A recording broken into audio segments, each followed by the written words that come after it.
எனதன்பு மகர ராசிக்கார நேயர்களுக்கு எனது இனிய வணக்கம். நம்ம இன்னைக்கு வீடியோ பதிவுக்குள்ள முழுமையா போறதுக்கு முன்னாடி முருகரை மனதார வணங்கிட்டு வீடியோ பதிவுக்குள்ள போகலாங்க. ஓ முருகா போற்றி, ஓ முருகா போற்றி, ஓ முருகா போற்றி, எனக்காக்கும் முருகனே போற்றி. நல்லதே நடக்கும், நல்லது மட்டும்தான் நடக்கும். நம்மளோட மகர ராசிக்காரங்க கடின உழைப்பாளிகளா இருக்காங்க. அடுத்தவங்க செய்ய முடியாதுன்னு ஒதுக்கி வச்ச காரியத்தை கூட அழகா திட்டம் தீட்டி முயற்சி பண்ணி அந்த காரியத்துல வெற்றி அடையக்கூடியவங்களா இவங்க இருக்காங்க. இவங்களுக்கு பொறுப்புணர்ச்சி அதிகமாகவே இருக்கு. ஒழுக்கமும் கட்டுப்பாடும் உடையவங்களா இவங்க வாழ்ந்துகிட்டு இருக்காங்க.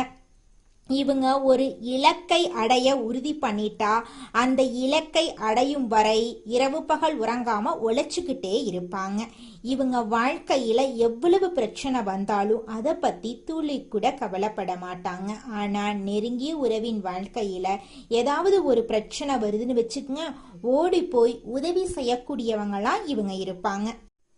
மகரம் ராசிக்காரர்களே, நீங்க ஒரு நாள் கீழே விழுந்துடுறீங்க அப்படின்னா ஒரு நாள் எழுந்து நின்றுதாங்க ஆகணும். அப்படி நீங்க எழுந்து நிக்கிறதுக்கான இடத்த பிடிக்கல அப்படின்னா இனி வரக்கூடியவங்க எல்லாருமே உங்களை ஏறி மிதிச்சுட்டு போயிடுவாங்க அப்படின்னு உங்க வாழ்க்கையில நீங்க புரிஞ்சுக்கோணுங்க. ஏன்னா எழுந்து நிக்க வேண்டியது உங்களோட கடமை, சரிங்களா? ஏதோ கால சூழ்நிலையினால நமக்கு சில தடுமாற்றங்கள் நடந்திருக்கலாம். ஏன்னா இந்த ஏழரை சனியுடைய தாக்கத்துல மகர ராசிக்காரங்க எல்லா விதமான துன்பங்களையும் அனுபவிச்சாச்சு, மன ரீதியாகவும் உடல் ரீதியாகவும். அப்படிப்பட்ட மகர ராசியினரை பொறுத்த அளவுக்கு இந்த தமிழ் புத்தாண்டுக்கு பிறகு நிறைய மாற்றங்கள் வரப்போகுது. ஆரோக்கிய ரீதியா கடந்த பல வருடங்களா மகர ராசிக்காரங்க பல பாதிப்புகளுக்கு உள்ளாக்கிட்டு இருக்காங்க அப்படிங்கிறது இந்த பதிவை பார்க்கும் இந்த ராசியினருக்கு தெளிவாவே தெரியும். ஆமாங்க, நல்லா இருந்தா என் உடம்புல திடீர்னு இந்த பிரச்சனை வந்துச்சு. நல்லா, அதாவது பெரும்பாலும் பாருங்க மகர ராசிக்காரர்களுடைய வாழ்க்கையில நடக்கக்கூடிய ஒரு விஷயம் என்னன்னா, ஒரு காலத்துல நல்லா வாழ்ந்தவங்க அப்படிங்கிற பேர் இவங்களுக்கு இருந்துகிட்டே இருக்கும். ஒரு காலத்துல ஆரோக்கியமா இருந்தவங்க, ஒரு காலத்துல செல்வ செழிப்போட வாழ்ந்தவங்க, ஒரு காலத்துல எல்லோருக்கும் கடன் கொடுத்தவங்க, இன்னைக்கு இவங்க கடனாளி ஆயிட்டாங்க. இப்படி ஒரு காலத்துல நல்லா நன்றாக வாழ்ந்ததற்கான அமைப்புகளை கொண்டவங்களா இந்த மகர ராசிக்காரங்க இருக்காங்க. அப்படின்னா இனி வரக்கூடிய காலத்திலையும் நீங்க பழைய மாதிரி நல்ல இடத்தை பிடிச்சே ஆகணும். நீங்க தான் உங்களுடைய வாழ்க்கையுடைய ஆரம்பமா இருக்க முடியும். அதாவது இவ்வளவு நாள் கிரக நிலைகள் கொடுத்த பலன்களால சோதனைகளும் தடுமாற்றத்தையும் பார்த்து தடுமாறியாச்சு, கீழே விழுந்தாச்சு. தடுமாறி நீங்க எந்திரிச்சதற்கான நேரத்தையும் காலத்தையும் கடவுள் இப்ப கொடுக்கிறாரு. அப்படின்னா இப்ப உங்க பக்கம் நிறைய கடமைகள் இனி எதிர்பார்க்கப்படும். இனி பிரபஞ்சம் உங்க சைடு இருந்து நிறைய விஷயத்தை எதிர்பார்க்கும். இறைவனே உங்களிடமிருந்து எதிர்பார்க்கக்கூடிய நேரமா இந்த நேரம் இருக்கு. என்னங்க எதிர்பார்க்கணும்னு அப்படின்னா, ஆமா, ஒரு மனிதனா நீங்க எதையெல்லாம் இனி அமைச்சுக்க போறீங்க அப்படின்னு இவ்வளவு நாள் கிரகநிலைகள் உங்களுக்கு ஒவ்வொரு விஷயத்தையும் அமைச்சு கொடுத்துச்சு. இனி மகர ராசிக்காரங்க உங்களுக்கான இடத்தை அமைக்க வேண்டிய நேரம், உங்களுக்கான நேரத்தை நீங்க உருவாக்கி கொள்ளக்கூடிய ஒரு அற்புதமான ஒரு காலமா உங்களுக்கு இந்த காலம் இருக்கு. குருவின் 7ஆம் பார்வை இந்த விஷயத்தை எல்லாத்தையுமே உங்களுக்கு யோசிக்க வைக்கும். எதனால இங்க இருக்கும், என்ன பண்ணிட்டு இருக்கோம், இந்த குறைபாடுகள் எல்லாம் ஏன் வந்துச்சு, எந்த இடத்துல அலட்சியமா இருந்தோம், நம்ம கிட்ட இருக்கிற மைனஸ் முக்கியமா உங்களிடம் உள்ள குறைபாடுகளை உங்களை தேட வைக்கும். இதுதான் ஒரு மனிதன் முழுமையான ஒரு நல்ல சிறந்த மனிதனா மாறதுக்கான முதல் அறிகுறி. என்ன தெரியுங்களா?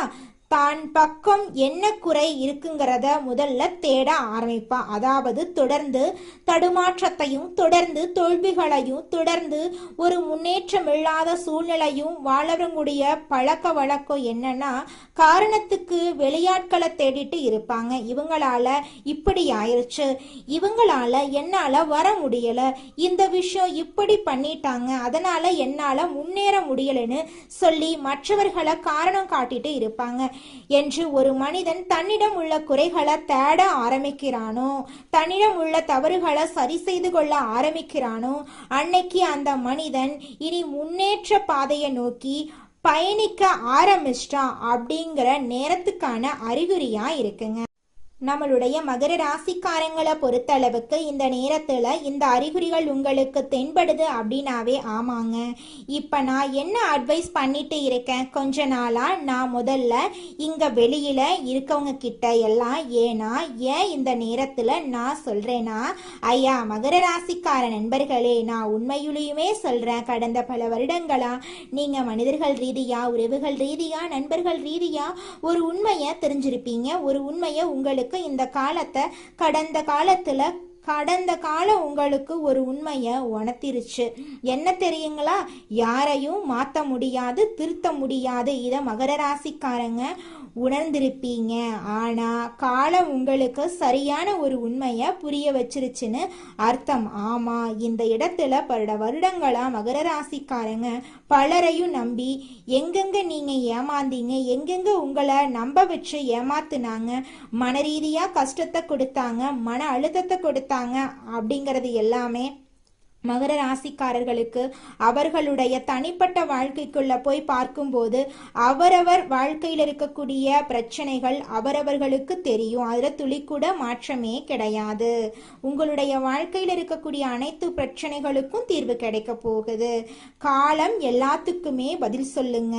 நீங்க யாருக்கும் பதில் சொல்லணும் அப்படிங்கிற அவசியம் கிடையாது. நிச்சயமா உங்க வாழ்க்கையில நல்லது நடக்குங்க.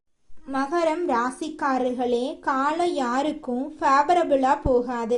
யார்கிட்டையும் பணம் வாங்கிட்டு அவங்களுக்கு ஏத்த மாதிரியெல்லாம் பேசாது. காலம் பணக்காரனா கோடீஸ்வரனா இருந்தாலும் சரி, ரோட்ல வந்து சாப்பாட்டுக்கே வழி இல்லாம கிடக்கக்கூடிய நபர்களா இருந்தாலும் சரி, எல்லோருக்கும் சரியான ஒரு தீர்ப்பை சொல்வதுதான் இந்த காலம்தான்.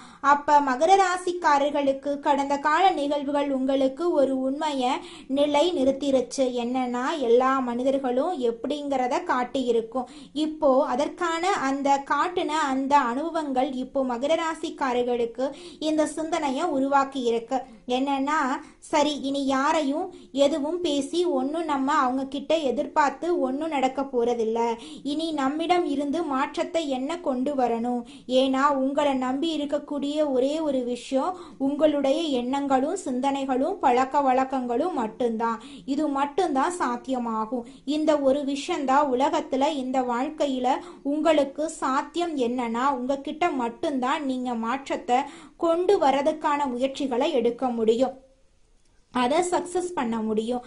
ஆனா இங்க வெளியில இருக்கக்கூடிய நபர்களிடம் நீங்க என்னதான் தலைகீழா நின்று பேசினாலும் அதை புரிஞ்சுக்கிறவங்க ஒரு சிலர் தான். பெரும்பாலானோர் தெரிஞ்சும் தெரியாத மாதிரி நடிப்பாங்க, காதுல விழுந்தும் விழாத மாதிரி நடிப்பாங்க, பார்த்தும் பார்க்காத மாதிரி போவாங்க. இப்படிப்பட்ட நபர்களிடையே மகர ராசிக்காரங்க எங்க இருக்கீங்க, யார் கூட பழகிறீங்க, எதை பேசிங்கிறீங்க, ரொம்ப கவனமா இருங்க. வேண்டிய காலமா இந்த காலம் இருக்கு, கொஞ்சம் கவனமா இருந்துக்கோங்க. எல்லார்கிட்டையும் கவனமா நடந்துக்கோங்க. ஒவ்வொரு மகர ராசிக்காரர்களுக்கும் நான் சொல்லக்கூடிய விஷயம் ஒண்ணுதான். நீங்க ஒவ்வொரு நாளும் அனுபவிச்சுட்டு இருக்கக்கூடிய ஒவ்வொரு நல்லதும் கெட்டதையும் ஒரு காலத்துல அதை உருவாக்குனதே நீங்களாதான் இருப்பீங்க. இதுதான் உங்க வாழ்க்கையில இருக்கக்கூடிய கசப்பான உண்மை. அதை நினைச்சு மகர ராசிக்காரங்க, ஆமாப்பா நீங்க சொன்னது கரெக்டு தான், இந்த நேரத்துல இதை நான் பண்ணனாலதான் இதை நான் அனுபவிச்சுட்டு இருக்க காரணமா இருக்கு, அந்த காலத்துல நான் தான் இதை தேடி போயிட்டேன், நான் தான் இந்த விஷயத்த நான் பண்ணிட்டேன், நான் தான் இதற்கு காரணம் ஆயிட்டேன்னு ஏதாவது ஒரு இடத்துல ஒரு குறிப்பிட்ட பர்ஸ்டேஜ் உங்களுடைய பங்கு நிச்சயமா இருக்கும் இந்த மகர ராசிக்காரர்களுக்கு. அப்படிப்பட்ட நபர்களுக்கு ஏங்க இந்த நேரத்துல தன்னை பற்றிய சிந்தனை அதிகமாகுதுன்னு கேட்டீங்கன்னா, அதுதான் அந்த குருவுடைய பார்வை உங்களுக்கு அந்த உங்களை பத்தின விஷயத்த அனலைஸ் பண்ண வைக்கும். சரி, வெளியில ஒவ்வொன்றும் தேடி தேடி ஏமாறாத, இனி நம்ம கிட்ட ஒரு ஏமாறாத ஒரு இடம் எதுனா கேட்டீங்கன்னா உங்க மனசாட்சி தான். உங்களை நம்பின விஷயங்கள் மட்டும்தான் உங்களை ஏமாத்தாது. வேற யார நீங்க இந்த இடத்துல யார வேணாலும் எடுத்துக்கோங்க, எந்த உறவுகளை வேணாலும் எடுத்துக்கோங்க, நீங்க எந்த நேரம் வேண்டுமானாலும் உங்களுக்கு எதிராக அவங்க பேசலாம், உங்களை ஏமாத்தலாம், அது எப்படி வேணாலும் நடக்கும். அது காலம் போடும் புதிர். அந்த புதிரை புரிஞ்சுக்கிட்டா உங்களால வாழ்க்கையில நிச்சயமா வெற்றி அடைய முடியுங்க. அதுல துளி கூட மாற்றமே கிடையாதுங்க. மகரம் ராசிக்காரர்களே, உங்க மனசுல நல்ல எண்ணங்கள் நல்ல சிந்தனைகள் தோன்றுது அப்படின்னாவே நீங்க ஒரு புதிய மனிதனா மாற போறீங்கன்னு அர்த்தங்க. புதிய சிந்தனைகளும் புதிய பழக்க வழக்கங்களும் உருவாக போகுதுன்னு அர்த்தம். குரு பகவானுடைய பார்வை உங்களுக்கு இனிதான் வந்து அந்த மங்களாக இருந்த அந்த கண்ணாடியை தொடச்சிட்டு பார்த்தா எப்படி கிளீனா தெரியும், அந்த மாதிரி வாழ்க்கைக்கான தெளிவான ஒரு கண்ணோட்டத்தை இனி உங்களுக்கு உருவாக்க இருக்கு. இதை நீங்க சரியாக இந்த காலகட்டத்தில் பயன்படுத்தினா உங்களால நிச்சயமா வாழ்க்கையில முன்னேற முடியுங்க. அதுல துளி கூட மாற்றமே கிடையாதுங்க. நீங்க எல்லா ஜோதிட ரீதியான சேனலையும் பார்த்துக்கிட்டு இருக்கீங்க. ஆனா ஒரு மனிதானா இதையெல்லாம் ஏன் பார்க்குறோம், ஏன் தேடுறோன்னா அந்த நல்ல மாற்றம் வந்துடாதா, இவங்க மூலமா ஏதாவது ஒரு நல்ல செய்தி வந்துடாதா, இவங்க சொல்லக்கூடிய வழிமுறை ஏதாவது கை கொடுத்துடாதா அப்படின்னு சொல்லி ஒவ்வொரு மனிதனிடமும் உள்ள அந்த தேடலும் எதிர்பார்ப்பும் தான் இன்னைக்கு பல விஷயங்களை நோக்கி பயணிக்க வைக்குது. ஆனா இதுல ஒரு நல்லதும் இருக்கு, கவனிக்க வேண்டிய ஒரு கெட்டதும் இருக்கு. என்னன்னா ஐயா, நீங்க பயணிக்கக்கூடிய தேடக்கூடிய விஷயங்கள் சரியான இடத்துல அமைஞ்சிருச்சு அப்படின்னா அந்த நல்லதை முழுமையாக நீங்க பெற்று விடுவீங்க. இந்த உலகத்துல இந்த காலகட்டத்துல நாம தேடி செல்லக்கூடிய அனைத்தும் முழுமையான நல்லதா இருக்கிறதா அப்படின்னு கேட்டீங்கன்னா நிச்சயமா அது கேள்விக்குறியாதாங்க இருக்கு. சரிங்களா? அப்பத்தான் அதனாலதான் நான் ஒவ்வொரு பதிவிலையும் ஒரு முக்கியமான ஒரு உண்மையை சொல்றேன் ஐயா. நீங்க தேடி போறதை விட ஒரு நல்லது உங்களை தேடி வர்றது தான் உங்க வாழ்க்கைக்கு ரொம்பவும் நல்ல விஷயமா இருக்கும். ஏன்னா இங்க நாம தேடி போகக்கூடிய ஒவ்வொரு இடத்துலையும் எது உண்மை எது பொய்ன்னு நம்மளால கண்காணிக்க முடியாது. தெரிஞ்சுக்கங்க. உங்களுடைய வாழ்க்கையில நேரங்காலம் நல்லா இருந்தா நிச்சயமா நல்லது உங்களை தேடி வருங்க. அதுல துளி கூட மாற்றமே கிடையாதுங்க. குலதெய்வம் எங்கேயோ இருக்குது, என்னமோ இருக்குது அப்படிலாம் நீங்க நினைக்க வேண்டாங்க. நீங்க எங்கிருந்தாலும் ஒரு தீபம் ஏற்றி வச்சு அந்த தீப ஒளியில தெய்வங்கள் இருக்கிறாங்க அப்படின்னு நினைச்சு வழிபாடு செய்யுங்க. குலதெய்வமே தெரியாவிட்டாலும் வீட்டுல தீபம் ஏற்றி வச்சு ஏதாவது ஒரு நல்ல நாள்ல குலதெய்வத்தை நினைச்சு வழிபாடு செய்யுங்க. குலதெய்வ வழிபாடு குலம் காக்குங்க, குலம் தலைக்கும். முதல்ல குலதெய்வம், அப்புறம் இஷ்டப்பட்ட தெய்வம், அப்புறம் உங்களுக்கு விருப்பப்பட்ட தெய்வங்க. எந்த கோயிலுக்கு போனாலும் என்ன பண்ணாலும் ஏற்றமில்லை அப்படின்னு நீங்க சொல்லுவீங்க. தினமும் எந்திரிச்ச உடனே சூரிய பகவான நமஸ்காரம் பண்ணுங்க. அவங்களுடைய அனுகிரகம் இருந்தா போதும். மற்ற கிரகங்கள் எல்லாம் சாதகமா இல்லைனா கூட பரவாயில்ல, அந்த சூரியனுடைய பிரகாசம் உங்க வாழ்க்கையவே பிரகாசமா மாத்திருங்க. அந்த வெளிச்சம் உங்களை வந்து சேருங்க. உங்க வாழ்க்கையில் இருக்கக்கூடிய கண்ணீரெல்லாம் கரைஞ்சு போயிருங்க. அடுத்ததாக நம்முடைய மகர ராசியில் இருக்கக்கூடிய ஒவ்வொரு நட்சத்திரக்காரர்களுக்கும் இந்த மாதம் எப்படி அமைஞ்சிருக்குன்னு தெரிஞ்சுக்கலாங்க. முதலாவதாக நம்முடைய மகரம் ராசியில் இருக்கக்கூடிய நட்சத்திரம் உத்திராடம் 2, 3, 4ஆம் பாதம். உங்களுக்கு இந்த மாதம் எப்படி அமைஞ்சிருக்குன்னு தெரிஞ்சுக்கலாங்க. இந்த மாதம் புதிய வீடு கட்டும் எண்ணமெல்லாம் நிறைவேற போகுது. உடல் நிலையில நல்ல முன்னேற்றம் ஏற்பட போகுதுங்க. எதிர்பார்த்தபடி வருமானம் உங்களை தேடி வர போகுதுங்க. குடும்ப தேவைகளை நீங்க பூர்த்தி செய்ய போறீங்க. பிள்ளைகளுக்கு நல்ல வரன் அமைய போகுது. பிரிந்து வாழ்ந்த தம்பதியினர் எல்லாருமே இந்த காலகட்டத்துல ஒன்று சேர போறீங்க. இல்லறத்துல சந்தோஷம் நிலைச்சிருக்க போகுது. இது நாள் வரைக்கும் நீங்க வேண்டான்னு உதறி தள்ளிட்டு போன சொந்த பந்தங்கள் எல்லோருமே இனி வரக்கூடிய காலங்கள்ல உங்களை தேடி வரப்போறாங்க. வெளிநாட்டிலிருந்து நல்ல தகவல்கள் வந்து சேரப்போகுது. நீங்க எதிர்பார்த்த அரசு வேலையெல்லாம் உங்களுக்கு இந்த காலகட்டத்துல கிடைக்க போகுதுங்க. அடுத்ததாக நம்முடைய மகரம் ராசியில் இருக்கக்கூடிய நட்சத்திரம் திருவோணம். உங்களுக்கு இந்த மாதம் எப்படி அமைஞ்சிருக்குன்னு தெரிஞ்சுக்கலாங்க. இந்த மாதம் பிரிந்த தம்பதியினர் ஒன்று சேருவாங்க. தொழிலதிபர்கள் தொழிலை விரிவு செய்து புதிய பங்குதாரர்களையும் பெற போறீங்க. அரசு ஊழியர்களின் வேலை பளு குறைய போகுது. ஒரு சிலர் எதிர்பார்த்து காத்திருக்கும் பதவி உயர்வு, விரும்பிய இடத்துக்கு வேலை மாற்றமும் ஏற்பட போகுது. உங்க குடும்பத்துல இது நாள் வரைக்கும் தடைப்பட்ட அனைத்து காரியங்களுமே இனி வரக்கூடிய காலங்கள்ல தங்கு தடையின்றி நீங்க நினைச்ச மாதிரி நடக்க போகுது. உங்களுடைய ஆசைகளும் கனவுகளும் நிறைவேற போகுதுங்க. அடுத்ததாக நம்முடைய மகரம் ராசியில் இருக்கக்கூடிய நட்சத்திரம் அவிட்டம் 1, 2ஆம் பாதம். உங்களுக்கு இந்த மாதம் எப்படி அமைஞ்சிருக்குன்னு தெரிஞ்சுக்கலாங்க. இந்த மாதம் உங்களுக்கு நம்பிக்கை தரும் நாளாக இருக்கும். தொட்ட காரியம் அனைத்திலும் நன்மைகளை பெற போறீங்க. நல்ல வருவாய அடைய போறீங்க. குடும்பத்தினர் தேவைகளை நீங்க பூர்த்தி செய்ய போறீங்க. தம்பதிகளிடையே இணக்கம் கூட போகுது. வீட்டில் தடைபட்டு வந்த சுபகாரியங்கள் இனிதே நடக்க போகுதுங்க.